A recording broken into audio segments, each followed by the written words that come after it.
Hello guys, मेरा नाम है जिशान अनवर और आप देख रहे हैं टाइम टू ट्रेड।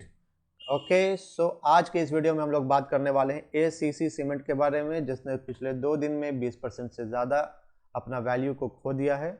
यह है आपका एसीसी सीमेंट्स का चार्ट, राइट। तो पहले मैं इस सारे ट्रेंड लाइन को हटा देता हूं। मैंने सारे इंडिकेटर्स ऑफ कर रखे हैं और ये कंडीशन देखिए, ये क्या कंडीशन है कि कल 13% और उससे एक दिन पहले 7.28% की गिरावट एसीसी में देखने को मिली है। हालांकि एसीसी काफ़ी मजबूती के लिए जाना जाता है अपने सेक्टर के अंदर। सीमेंट के बारे में घर इससे मजबूत बनते हैं, लोग ऐसा कहते हैं। मैं यहाँ पर इसका प्रचार विज्ञापन नहीं कर रहा हूँ, मैं यहाँ पर बात कर रहा हूँ सिर्फ और सिर्फ स्टॉक मार्केट से रिलेटेड इस स्टॉक के बारे में, करेक्ट। तो 2 दिनों में जो कमजोरी दिखलाया है एसीसी ने, इसकी भरपाई का क्या कंडीशन है, तो चलिए हम लोग थोड़ा इसको टेक्निकली एनालिसिस कर लेते हैं। टेक्निकल एनालिसिस जो है वो पूरा का पूरा पास्ट के ऊपर बेस्ड होता है और उन गलतियों को भी देखते हैं जो कुछ यहाँ हम लोगों ने किया है। तो सबसे पहले हम लोग एक इसका सपोर्ट ढूंढने की कोशिश करते हैं। रिसेंट सपोर्ट क्या हो सकता है, साथ ही साथ प्रीवियस सपोर्ट क्या हो सकता था। जिन लोगों के पास अभी भी होल्ड करके रखा हुआ है उनको क्या करना है, जिन्होंने कल या परसों एंट्री लिया है उनको क्या करना है, ठीक है। तो याद रखें भाई सब, हमेशा स्टॉक मार्केट के अंदर पैनिक सेलिंग नाम की कोई चीज़ नहीं होनी चाहिए। यानी कि जो लोग पैनिक सेलिंग करते हैं वो सिर्फ और सिर्फ प्रो लोगों को प्रॉफिट ही पहुंचाते हैं और खुद निकल जाते हैं। तो यहाँ पर पैनिक होने की जरूरत नहीं है। जब आप स्टॉक मार्केट के अंदर आए हैं तो ये सोच करके आइएगा कि यहाँ लॉस हो सकता है, लेकिन हम लॉस को किस तरीके से रिकवर कर सकते हैं या लॉस को किस तरीके से रिड्यूस कर सकते हैं, ये डिपेंड करेगा कि आप कितने स्टेबल हैं मेंटली, करेक्ट। ये नहीं कि थोड़ा सा गिरा तो फिर डर के भागने शुरू हो गए, ऐसा करने की ज़रूरत नहीं है। लेकिन चलिए कोई बात नहीं, सबसे पहले हम लोग एक ट्रेंड लाइन बनाते हैं एसीसी के इस पर, एसीसी के चार्ट पर। तो यहाँ देखा जाए एक बॉटम यहाँ पर क्रिएट हो रहा है, उसके बाद एक बॉटम यहाँ क्रिएट हुआ, तो फिर एक बॉटम यहाँ क्रिएट हुआ, राइट। यहाँ क्रिएट हुआ है और हम इसी लाइन को खींच देंगे आगे की तरफ बिना कुछ सोचे समझे। ओके लुक, ठीक है। तो अभी ये कहा जा रहा है कि हिंडनबर्ग के रिपोर्ट की वजह से अडानी के बहुत सारे स्टॉक्स फॉल किए हैं। मैं आपको बिल्कुल क्लियरली बता दूं, एसीसी जो है वो अडानी का ही स्टॉक है। आप ये मत सोचिएगा कि ये एसीसी है तो अडानी का स्टॉक नहीं है, ऐसी बात नहीं है। 16 सितंबर 2022 को इसने एक्वायर कर लिया था अडानी को, और साथ ही साथ अंबुजा सीमेंट को भी। तो अंबुजा सीमेंट के अंदर भी आप देख सकते हैं इसी तरीके का फॉल देखने को मिला है, क्योंकि अडानी के सारे सेक्टर्स में इस तरीके के फॉल देखने को मिले, दिख रहे हैं। अंबुजा सेक्टर, अंबुजा सीमेंट और एसीसी, इसके अलावा जो भी कुछ सीमेंट की कंपनी है उसके अंदर इस तरह का फॉल देखने को नहीं मिला है, क्योंकि वो सब के सब अडानी से रिलेटेड नहीं है। तो अडानी के ऊपर एक रिसर्च आई है जिसमें नेगेटिविटी बहुत सारी दिखाई गई है, डेट बहुत सारा दिखाया गया है, मैनिपुलेशन के बारे में बताया गया है। तो उसके बाद अचानक से इन्वेस्टर्स, जो बड़े इन्वेस्टर्स हैं, उन्होंने यहाँ से निकलना शुरू कर दिया। तो इससे हमको अभी मतलब नहीं है, हम चूँकि टेक्निकली एनालिसिस कर रहे हैं। तो एक चीज़ बताएं कि इसके रिपोर्ट आने से पहले ही एसीसी ने अपना इस सपोर्ट तोड़ दिया था। यहाँ पर हम देख सकते हैं कि सपोर्ट का जो ट्रेंड लाइन बन रहा है, तो जिसको भी कॉशियस होना था वो इसी राउंड पर हो सकता था। जो आदमी इस राउंड पर कॉशियस हो गया तो वो इतने बड़े फॉल से बच सकता था, राइट ना। लेकिन लोग क्या करते हैं कि वो जब ट्रेंड लाइन के नीचे चला जाता है तो उम्मीद पर आ जाते हैं कि चलो ऊपर तो जाएगा ही जाएगा ही। ऐसा नहीं करना होता है। स्टॉक मार्केट इस चीज़ का नाम नहीं है। स्टॉक मार्केट में नाम काम नहीं करता है। स्टॉक मार्केट के अंदर मैथ्स काम करते हैं, राइट, और सेंटिमेंट काम करता है, रिपोर्ट्स काम करते हैं। ये नहीं कि एसीसी है, बड़ी कंपनी है, नहीं गिरेगा, डूबेगा नहीं। गिरना उठना तो चलता रहेगा, डूबेगा नहीं, करेक्ट। तो यहाँ पर आपको पहले ही एक इंडिकेशन मिल गया था 23 को, 20 जनवरी को। तो ये सपोर्ट पर पहुंच गया। 23 को इसने सपोर्ट तोड़ दिया, जब तोड़ करके क्लोजिंग दे दिया और अगले दिन भी सपोर्ट के नीचे ही ओपन हुआ है, राइट। तो फिर कोई मतलब नहीं बनता है इस स्टॉक के अंदर बने रहने का, अगर आप एक ट्रेडर हैं, अगर आप एक लॉन्ग टर्म इन्वेस्टर नहीं हैं। तो अगर लॉन्ग टर्म इन्वेस्टर है तो फिर कोई दिक्कत नहीं था। तो जिन लोगों ने यहाँ पर निकाल दिया है उन्होंने बड़ा अच्छा काम किया है, चाहे उन्होंने यहाँ पर लेकर निकाला हो चाहे यहाँ पर लेकर निकाला हो। तो निकलना, एग्जिट करना बहुत ज़रूरी है। एग्जिट करना, कब एग्जिट करना है, ये चीज़ अगर लोग समझ जाएंगे तो स्टॉक मार्केट के अंदर वो पैसा बचाएंगे भी, पैसा बनाएंगे भी, लेकिन लोग नहीं समझते। चलिए कोई नहीं, अभी करंट सिचुएशन के बारे में बात करें तो इसका रेजिस्टेंस पहले हम लोग चेक कर लें।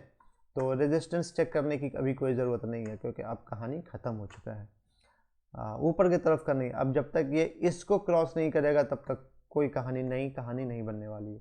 ये इस ट्रेंड लाइन को यहाँ से क्रॉस करेगा तब, लेकिन फिलहाल ऐसा नहीं लग रहा। तो अभी क्या करना है, तो टेक्निकली चेक करते हैं। अभी हम लोग मार्केट का हम 15 मिनट के ऊपर चेक करते हैं तो ये देखेंगे कि ACC का क्या कंडीशन है। 15 मिनट्स में अगर देखा जाए तो 15 मिनट्स में तो रेगुलर नीचे गिरा है और ये लास्ट कैंडल जो बना है वो 12:30 बजे बना है। उसके बाद से 2 कैंडल बना है जो कि बुलिश है और उसके बाद बुलिश ही बना है, राइट।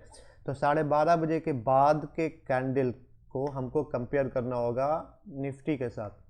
तो निफ्टी को कंपेयर करना पड़ेगा कि निफ्टी क्या कहता है। निफ्टी NIFTY निफ्टी 50 को हमने ओपन किया।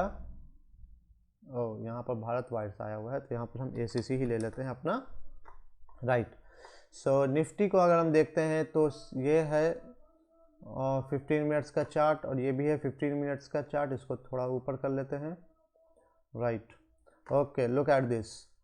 12:30 बजे का टाइम हमको देखना है। ये 12:30 बजे का टाइम है, ये है 12:30 बजे का कैंडल। इसके बाद भी रेगुलर मार्केट, ओवरऑल मार्केट जो है वो नीचे की तरफ गया है, लेकिन ACC ने यहाँ से रिकवरी देनी शुरू की है, राइट। यानी कि इसको जितना गिरना था वो गिर गया। आप ये सोच रहे हैं कि विंडो स्प्लिट कैसे हो रहा है, तो मैं आपको बता दूं कि मैं trading view plus up stocks का यूज़ कर रहा हूँ। ट्रेडिंग व्यू और अप स्टॉक्स जो है ना, उन्होंने आपस में एक साइन किया है, मान लिया एग्रीमेंट है उनका कि वो अप स्टॉक्स के साथ भी ट्रेडिंग व्यू का इस्तेमाल कर सकते हैं।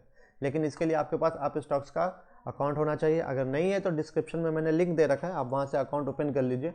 इसके बाद चले जाइए आप tv.upstocks.com पर। टीवी का मतलब टेलीविज़न नहीं है, टीवी का मतलब ट्रेडिंग व्यू है, करेक्ट। चलिए फिर वापस हम आ जाते हैं ACC के ऊपर।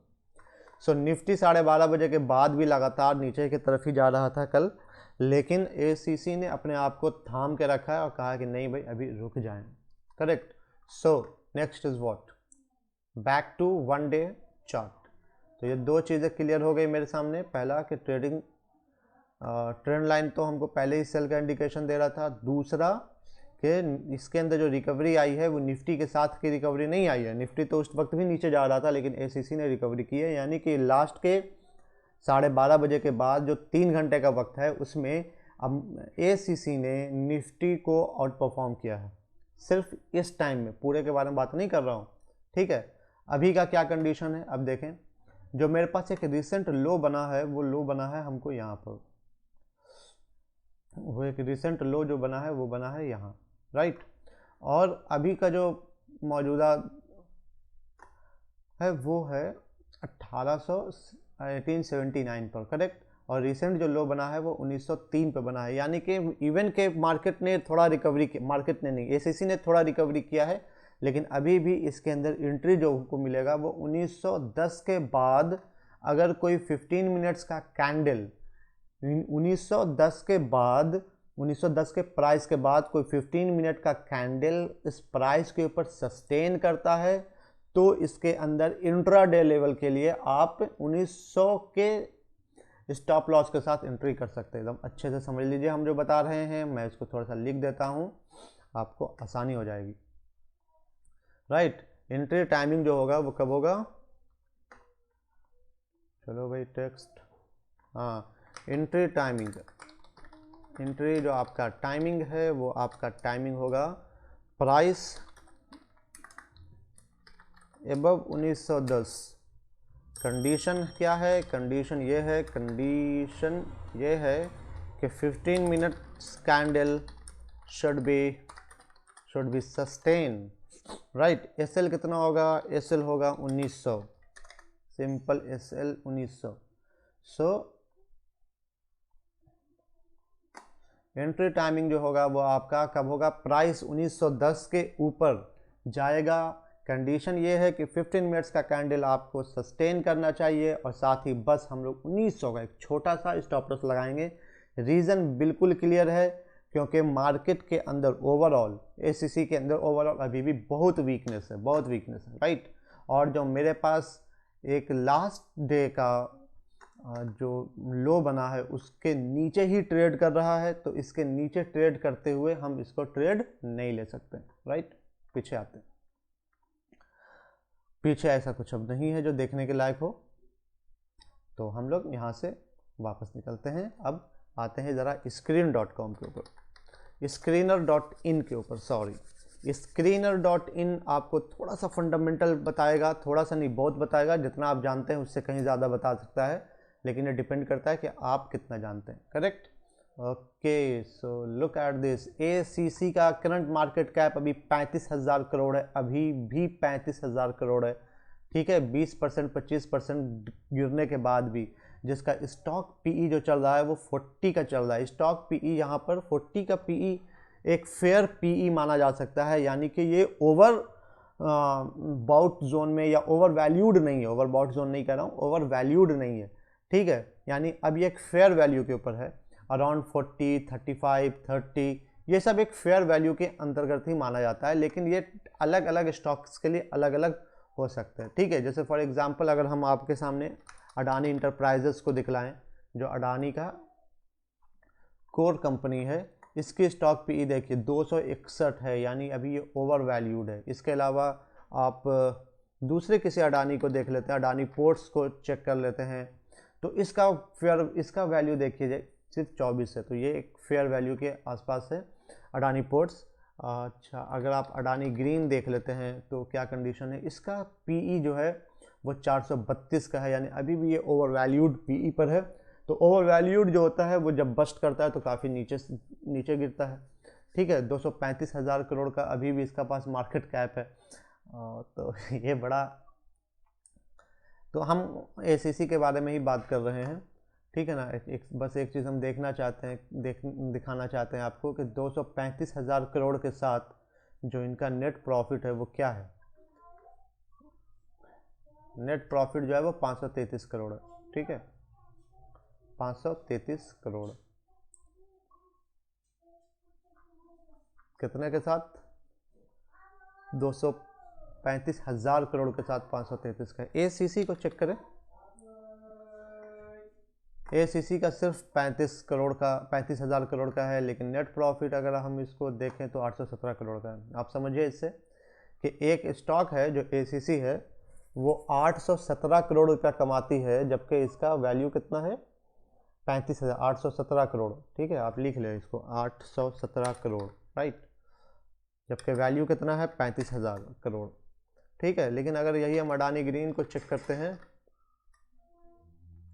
तो 235,000 करोड़, 235,000 करोड़, 35,000 करोड़ के मुकाबले में 235,000 करोड़, और नेट प्रॉफिट के मामले में 533 करोड़, यानी कि नेट प्रॉफिट भी कम किया उसने, और तो इसकी वजह से ये ओवर वैल्यूड हो गया, राइट।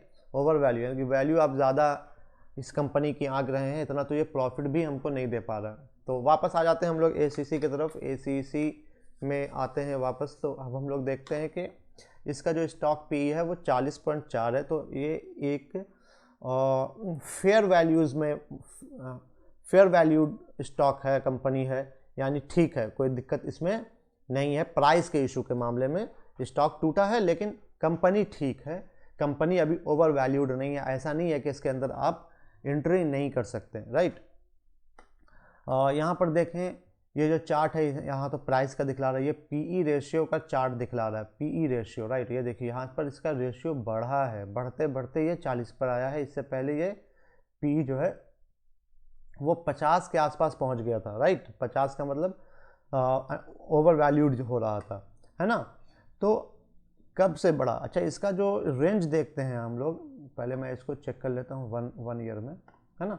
तो यहाँ पर देखा जाए ये एक रेंज पर इसका पीई काम कर रहा था, एक रेंज है ये, ठीक है ना। इस रेंज में इसका पीई था, लेकिन उसके बाद अचानक से इसका पीई जो है वो बढ़ गया। पीई बढ़ने का मतलब क्या हो रहा है कि मार्केट के अंदर इस स्टॉक की जो पोजीशन है ना वो ओवर वैल्यूड हो रही है, ठीक है। तो कितने तारीख से बढ़ा है, तो हम यहाँ देखें 13 अक्टूबर, यहाँ पर भी देखें 12 सितंबर से, यहाँ तक तो ठीक है। यहाँ तक इसका PE 30 चल रहा है, यानी कि 12 अगस्त तक ठीक चल रहा, 20 अगस्त तक भी ठीक है, अच्छा है। थोड़ा थोड़ा बढ़ा है, मार्केट कैपिटलाइजेशन बढ़ रहा है, तो ये ठीक है। 30 तक भी ठीक है, 32 भी ठीक है। यहाँ पर 15 सितंबर को 37 हुआ, फिर नीचे आया 30 तक, और उसके बाद से इसने जो एक हाई वैल्यूएशन बनाना शुरू किया है, तो अब ये वापस नीचे 40 पर आ गया है। 30 तक अगर ये वापस आता है तो लॉन्ग टर्म इन्वेस्टर्स को इसके अंदर एक बहुत फेयर वैल्यू इसको मिल सकता है। अच्छा, ये जो PE इसका उठा है ना, ये जो PE इसका इंक्रीज हुआ है, ये कब से इंक्रीज हुआ? अक्टूबर 2022 से, ठीक है। तो हम एक चीज़ देखते हैं, ACC का जो अडानी एक्वायर किया, इसको लिख देते हैं, अडानी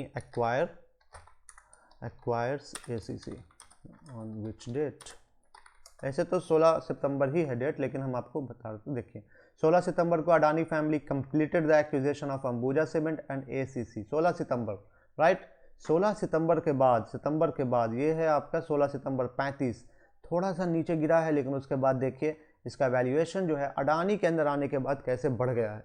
तो अगर अब खतरा अडानी के ऊपर आएगा तो वैल्यूएशन इसका भी नीचे होगा, लेकिन ये वापस अपने फेयर वैल्यू 30, 35, 40 भी फेयर वैल्यू के आसपास माना जाता है, ये पहुंच जाए तो लॉन्ग टर्म इन्वेस्टर्स इसको बाई कर सकते हैं। उस वक्त आपको प्राइस थोड़ा और सस्ते में मिल जाएगा, करेक्ट।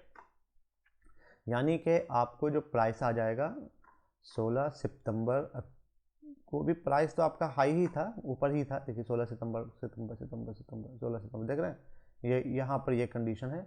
ये जो सबसे हाई पॉइंट बनाया हुआ है 16 सितंबर के आसपास का, ये कब बनाया गया? क्योंकि मार्केट को पता था पहले से कि बात तो चल रही थी ना कि अडानी इसको बाई करने वाला है, ठीक है, तो इसने हाइप कर दिया क्रिएट, और यहाँ तक पहुँच गया, फिर वापस नीचे आ गया।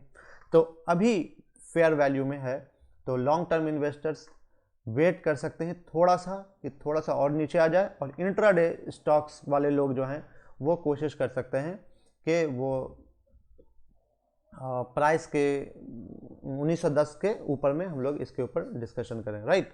तो ACC के लिए अभी फ़िलहाल इतना ही है, बहुत ज़्यादा घबराने की बात नहीं है, थोड़ा सा और नीचे आ जाएगा तो जो लॉन्ग टर्म इन्वेस्टर्स हैं जिनके पास पहले से स्टॉक मौजूद है वो उसको दोबारा एवरेज कर सकते हैं, और अच्छा खासा एवरेज करने का यहाँ पर मौका आपको मिलेगा, राइट। पिछले वीडियो में हम लोगों ने टाटा मोटर्स के बारे में बात किया था, ठीक है, कि टाटा मोटर्स का सारा टेक्निकल जो पॉइंट ऑफ व्यू है वो काफ़ी अच्छा चल रहा है। यहाँ पर देखिए हमने ट्रेंड लाइन भी क्रिएट किया था, है ना। हमने इस कैंडल के बनने के बाद टाटा के बारे में बात किया था, जिसमें कहा था कि थोड़ा सा ये आ सकता है और हल्का सा मतलब मंदी आएगी, तो थोड़ी सी आई, ये इतना तो चलता है। उसके बाद टाटा मोटर्स ने भी 7-8% का अपसाइड दिया था। तो अगर आपको ये वीडियो अच्छी लग रही है तो आप इसे सब्सक्राइब कर लें, बस, और क्या।